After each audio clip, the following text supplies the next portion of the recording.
होता है कि उसमें बिना निमंत्रण का लोग खाने आते हैं और उसमें किस भाव से भगवान आपका भंडारा खा के चला जाए ये कोई नहीं जानता है। इसीलिए भंडारा सबसे उत्तम कहा गया है, उसमें निमंत्रण की जरूरत नहीं पड़ती है। तो ऐसे ही राजा पूरा गांव में डंका पिटाया कि भाई राजा के यहाँ कल भंडारा है, खाने जाना है। तो माटी के मटके में खीर बनती थी, मिट्टी के मटके जो होती थी उसमें खीर बनती थी। पहले समय में लोग शुभ काम मिट्टी के बर्तन में किया करते थे। तो ऐसे ही 7 माटी के मटके में खीर बन रही थी। उसमें एक माटी के मटके में सांप चली गई, वो गिर गई, गिर कर मर गया और खीर जहर बन गया। अब उस मटके के खीर जितने लोग खाए वो सारे मर गए, सारे मर गए। राजा को तो भैया भक्ति जो कहते हैं ना, जो भक्त होता है वो इतनी सी गलती करता है तो उसका खुद का आत्मा कह देता है कि ये गलत है, हकीकत है ये, मुझे लगता है ऐसा। हाँ, तो अब तो भैया राजा तो पाप का भागीदार बना, छोटी मोटी पाप नहीं हुआ, इतना बड़ा पाप हो गया, पता भी नहीं चला। अब राजा क्या किया, राजपाट दान कर दिया। अब लोग कहने लगे देखो ना राजा इतने लोग को जहर खिला के मार दिया, पूरे गांव में शोर हो गया। इतने साल से भंडारा कर रहा था तो बड़ाई किसी ने नहीं किया कि राजा बहुत अच्छा है, कि गरीबों का पेट भर रहा है, पर एक गलती पूरी दुनिया को दिख गई। अब राजा भाई बड़ा अफसोस करने लगा कि इस पाप का प्रायश्चित क्या करूं मैं। अब वो सारा राज देखो क्या हो गया, हिल गया क्या, हाँ हेलो। तो अब राजा भैया सोचने लगा कि अब मुझे कौन बताएगा कि इस पाप का क्या मिलेगा मेरे को। ये तार ला रही है बच्ची, कौन है ये? हाँ देखिए तार हिल रहा है। हाँ पूजा थोड़ा देख ले बेटा। तो राजा ऐसे भटकने लगा, सब कुछ दान पुण्य कर दिया। राजा के तो सर पर एक बोझ हो गया कि मैं इतने मरने का पाप मेरे सर पर लग गया। तो एक ऐसे ही कोई बहुत ज्ञानी भक्त जा रहा था, उससे पूछा कि मेरे को बताइए कि इस पाप का फल क्या मिलेगा मुझे।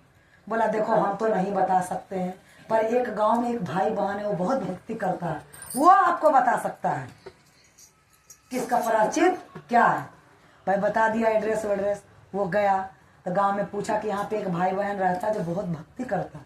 बोले हाँ, बीच गांव में एक झोपड़ी है, उसी में एक भाई बहन रहता है जो बहुत भक्ति करता है। वो गया तो सच में मतलब बड़े बड़े गया। जाने के बाद अब वो मन में सोच रहा है कि भैया कैसे उनके घर में जाए, कैसे जाए।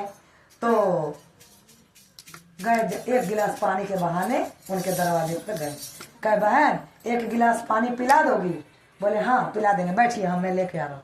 गया एक गिलास पानी लाके उनको दिए। बोले ऐसा कितना हालत खराब हो गया आपका? कह रहे हैं कि मैं तो राही हूँ, मेरा रहने का ठिकाना नहीं हो। राजा बोल रहा है मुझे आज यहाँ रात को रहने का आसरा मिलेगा। उसको तो अपना काम करवाना है भाई, बहाना तो चाहिए। बोले कोई बात नहीं आप रह जाइए, एक रात की बात है। भाई से पूछा, भाई बोला कोई बात नहीं रहने दो। रहने दिया। 3 बजे भोर में वो लड़की उठकर ध्यान लगाई। ध्यान कहते हैं ना असली भक्ति सुबह ही होती है। 3 बजे से लेकर 5 बजे तक के अंदर में जो भक्ति करता है उसका फल बहुत मिलता है। उसके विचार भी चेंज होती है, उसकी सोच भी चेंज हो जाती है इस बीच में जो करे। और वैसे तो भगवान की भक्ति 24 घंटा करो, पर नियम जो बताता है। तो वो ध्यान में बैठे तो ध्यान में देख रही है कि एक गांव में एक राजा खीर बनाया, उस खीर को जितने लोग खाए वो सारे मर गए। अब वो तो उनके घर ही आए हुए। भाई मन में सोच रहा है कि सुबह 3 बजे बहन मेरी ध्यान लगाई है, सुबह का 8 बज गया, अभी तक ध्यान से हटी नहीं है। ऐसे तो भैया 8 बजे तक नहा धोआ के पूजा कर लेती है। तो 8 बजे ध्यान से हटी। कह रहे बहन, कह रही बहन कुछ ज्यादा ध्यान नहीं आज लगा ले। कह रहे भैया पता नहीं एक चीज मैं देख रही थी। और वही बैठा है। एक गांव में ना एक राजा था, उस राजा बहुत भक्ति करता था। वो भंडारा करवाया, उसके एक मटके में खीर गिर गया और जितने लोग खाए वो मर गए। और वो तो मन में सोच रहा है कि भैया ये तो मेरे साथ हुआ है, ये ध्यान में देखी सच में इसकी भक्ति सच्ची है। तो उसने कहा कि ये मेरे साथ ही हुआ। बोले अच्छा आपके साथ हुआ है? बोले हाँ। अब पूरे गांव में बुराई हो रही है, पूरे गांव में हो रहा है। एक राजा था तो मार दिया तो ये किया, होती है इतना, कहते हैं इतना, समाज का काम ही है। हाँ वो झापेंगे नहीं और वो हटा देते हैं। तो बोले बहन एक बात बता, इस पाप का प्रायश्चित क्या है, नहीं तो मैं जी नहीं पाऊंगी। बोले कि ऐसा है, हेलो पूजा बार बार वो हिल रही है तो खिंच गई है। हेलो नहीं, वो बच्चे कोई हिला दे रहा है, तार बंद करना। तो बोले कि अच्छा एक बात बताओ, मेरे को एक ही चीज बताओ, इस पाप का भागीदार कौन है? मैं भंडारा कराया हूं, मैं कि जो बांटा वो, या उस सांप का जो गिर के मर गया वो बोली कि इस पाप का भागीदार आप तीनों में से कोई नहीं है। अब तो राजा मन में सोचने लगा क्यों भाई, पाप तो मुझसे ही हुआ है, चाहे अनजाने में ही क्यों ना हुआ हो। बोला नहीं। तो बोले इस पाप का भागीदार कौन है?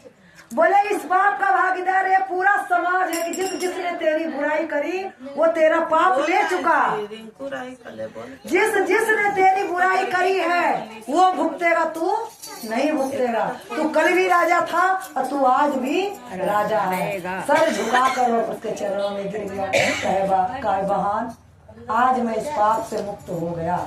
इसीलिए कहा जाता है कि कभी किसी की बुराई नहीं करनी चाहिए। हर इंसान के अंदर कमियां है ये। और वैसे भी सच्चे भक्त से अगर अनजाने में भी गलती हो जाता है तो खुद ही समाज में बांट देते हैं कि भैया गलती से हुआ है। भगवान का इंसाफ हमेशा सच्ची होती है। लो अब एक बुराई करके तुम उसका पाप का भागीदार बन गए, उठा ले, उठा लो, और वो उधार हो गया।